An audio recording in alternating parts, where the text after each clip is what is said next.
నారా లోకేష్ గారి ఆధ్వర్యంలో ఇలాంటి ఒక బృహత్తరమైన కార్యక్రమం ఆయన ఆధ్వర్యంలో జరిగినందుకు దాంట్లో నన్ను భాగస్వామ్యం చేసినందుకు మనస్ఫూర్తిగా నారా లోకేష్ గారికి కూడా నా హృదయపూర్వక ధన్యవాదాలు, శుభాకాంక్షలు తెలియజేస్తున్నాను. ఈ వేదిక పైన ఉన్న రెడ్డప్ప గారి మాధవిరెడ్డి గారికి, ఎమ్మెల్యే కడప, అలాగే ప్రభుత్వ విప్ వారికి నా హృదయపూర్వక నమస్కారాలు. ఎమ్మెల్సీ టీచర్స్ కాన్స్టిట్యుయెన్సీ రిప్రజెంట్ చేస్తున్న వి రామచంద్రారెడ్డి గారికి, కమలాపురం ఎమ్మెల్యే శ్రీ పుట్ట చైతన్యారెడ్డి గారికి, అలాగే పొద్దుటూరు ఎమ్మెల్యే, ఈ మధ్యన మేమందరం కలిసి ఆయన పుట్టినరోజును జరుపుకున్నాం, శ్రీ వరదరాజుల రెడ్డి గారికి, ఎమ్మెల్యే పొద్దుటూరు, అలాగే స్కూల్ మేనేజ్మెంట్ కమిటీ చైర్మన్ శ్రీమతి శైలజ గారికి, అలాగే ఇక్కడున్న కార్పొరేటర్ శ్రీ కె సూర్యనారాయణ రెడ్డి గారికి, కలెక్టర్ అండ్ డిస్ట్రిక్ట్ మ్యాజిస్ట్రేట్ మన వైఎస్ఆర్ కడప జిల్లాకి శ్రీ శ్రీధర్ చెరుకూరి గారికి, అలాగే కృష్ణతేజ్ ఐఏఎస్ గారికి, కమిషనర్ పంచాయతీరాజ్ శాఖ శ్రీమతి ఆదిత్య సింగ్ గారికి, ఐఏఎస్ జాయింట్ కలెక్టర్, అలాగే ఎస్పీ కడప జిల్లా ఎస్పీ శ్రీ విద్యాసాగర్ నాయుడు గారికి నా హృదయపూర్వక నమస్కారం. వేదిక పైన ఉన్న అధ్యాపకులకి, ఉపాధ్యాయులకి, ఇక్కడికి విచ్చేసిన విద్యార్థినుల తల్లిదండ్రులందరికీ ఆంధ్రప్రదేశ్ ప్రభుత్వం తరపు నుంచి, నా తరపు నుంచి మీకు నా ప్రత్యేక హృదయపూర్వక నమస్కారం. ప్రత్యేకించి నాకు ఈ కార్యక్రమం జరుగుతుంది, మీరు పాల్గొనాలి అంటే నేను అనుకున్నాను ఏ ఊరు వెళ్ళాలి, ఏ స్కూల్కి వెళ్ళాలనుకున్నాను.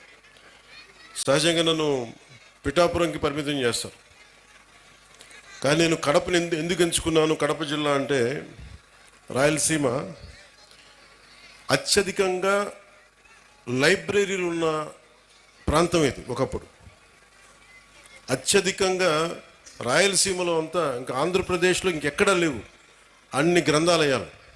సరస్వతి గ్రంథాలయం అని కానీ, మనకి పులివెందులు కానీ, ఇలాంటి గ్రంథాలయాలు ఒకప్పుడు వెలసిల్లిన ప్రాంతం అది.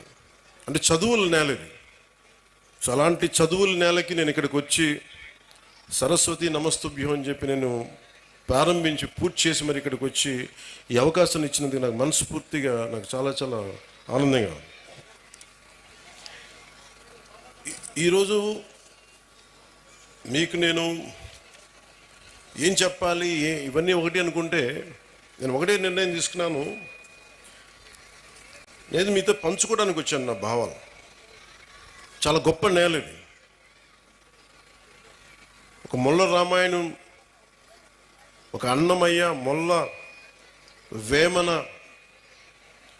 పుట్టపర్తి నారాయణాచార్యులు గారు, ఒక చంద్ర పుల్లారెడ్డి గారు, ఒక తరిమేల నాగిరెడ్డి గారు, బళ్ళారి రాఘవ, కేవీ రెడ్డి గారు, బుయ్యాలవాడ నరసింహారెడ్డి గారు, గారిచెర్ల హరిసర్వోత్తమరావు గారు, ఇలాంటి మహానుభావులు ఎంతోమంది రాయలసీమ నేల నుంచి వచ్చారు. అలాంటి నేలకి తిరిగి పునర్వైభవం రావాలి. రాయలసీమ అంటే అభివృద్ధికి వెనకబాటు కాదు, అవకాశాలకి ముందుండి నడిచే ప్రాంతం అనేది మనందరికీ అనిపించుకోవాలి. ఇందాక మేడం మాధవరెడ్డి గారు చెప్తా ఉంటే నీటి సప్లై సమస్య ఉంది, మాకు ఇక్కడ ఇబ్బందిగా ఉంది అంటే, నరేగా ఫండ్స్ ముందుగా నీటికి చాలా తీవ్రమైన సమస్య కాబట్టి ముందుగా మేడం అడిగిన దానికి నేను సమాధానం చెప్తా ఉన్నాను. జాతీయ ఉపాధి హామీ కిందకు వచ్చే నరేగా ఫండ్స్ కూడా గవర్నమెంట్ ఆఫ్ ఇండియా కేవలం పట్టణాల్లో కాదు, గ్రామాల్లోనే దీన్ని నిర్దేశించబడింది. వాటి వరకే పరిమితం చేయాలి. పట్టణాలకు వచ్చేటప్పటికి అమృత్ స్కీమ్ కింద బలమైన అవకాశాలు ఉన్నాయి, ఖచ్చితంగా దాన్ని పరిశీలిస్తాం. అలాగే మీరు చెప్తున్నప్పుడు ఇద్దరు ముఖ్యమంత్రులు వచ్చారు ఇక్కడి నుంచి, ముఖ్యంగా వైఎస్ఆర్ కడప జిల్లా నుంచి. ఎవరు ఎక్కడి నుంచి వచ్చారని కాదు కానీ ఎంత చేసుకున్నారనేదే ముఖ్యం. ఎందుకంటే దేశాన్ని అంతా ఒకలా చూడాలి, రాష్ట్రాన్ని అంతా ఒకేలా చూడాలి. అంటే మీ దృష్టికి, మేడం దృష్టికి తీసుకొస్తుంది, ఉదాహరణకి 2014-19 సమయంలో నేను ఉద్దానం సమస్యను బయటికి తీసుకొస్తే ఆ రోజున గౌరవ ముఖ్యమంత్రి చంద్రబాబు నాయుడు గారు, అప్పుడు ముఖ్యమంత్రి, 61,80,00,000 రూపాయలు ఆ రోజున చేసి ఆ ఉద్దానం ప్రాజెక్ట్ని ముందుకు తీసుకెళ్లారు. అది గత ప్రభుత్వం దాన్ని పూర్తి చేసింది. అలాగే ఇంత కడప నీటి సమస్య ఇంత తీవ్రంగా ఉందనేది నాకు మాధురెడ్డి గారు చెప్పే వరకు నాకు తెలియలేదు. ఎందుకంటే ముఖ్యమంత్రులు ఇద్దరు వచ్చారు కాబట్టి అసలు ఇక్కడ సమస్యలన్నీ తీరిపోయి ఉంటాయి నేను అనుకుంటే, నాకు అర్థమైంది ఏంటంటే ఇక సమస్యలు తీరలేదు, ఇంకా చాలా బలంగా నీటి ఇంకా ఇబ్బందిగా ఉంది అనడానికి ఉదాహరణకి మొన్న మేము క్యాబినెట్లో 45,63,00,000 రూపాయలు మేము పులివెందలకు సంబంధించి డ్రింకింగ్ వాటర్ సప్లై ప్రాజెక్టుకి డబ్బులు ఇవ్వడం జరిగింది మేడం. అలాగే డ్రింకింగ్ వాటర్ సప్లై కర్నూలుకు కూడా 36,56,00,000 ఇవ్వడం జరిగింది. అంటే ఎక్కడా కూడా ఈ ప్రభుత్వం గత ప్రభుత్వం చేసింది మనం చేయకూడదని అనుకోవట్లా. ఎందుకంటే గవర్నెన్స్ ఈజ్ కంటిన్యూటీ. పార్టీలు మారచ్చు, వ్యక్తులు మారచ్చు, కానీ పథకాలు నిరంతరం సాగాలనే ఉద్దేశంతో దాన్ని ముందుకు తీసుకెళ్తాం. దురదృష్టవశాత్తు మన కడపకి చేసుకోలేకపోయారు. కానీ మాధవ్ గారి ఆధ్వర్యంలో ఇది ఖచ్చితంగా నీటి సమస్యను తీర్చి మీకు ఏమైతే ఈ మౌలిక సమస్యలు ఉన్నాయో వాటన్నిటి మీద దృష్టి పెట్టేలాగా నేను చర్యలు తీసుకుంటానని మీకు మాట ఇస్తున్నాను.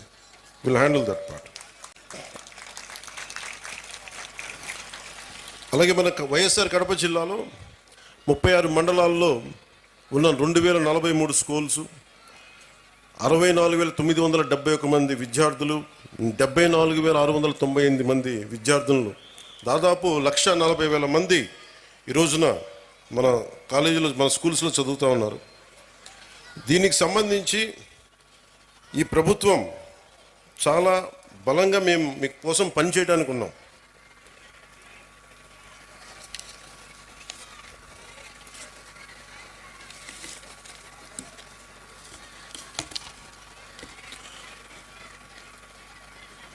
ఒక దేశం ఎంత అభివృద్ధిలో ఉంది అంటానికి హ్యూమన్ డెవలప్మెంట్ ఇండెక్స్ అని మనం ఉంటుంది.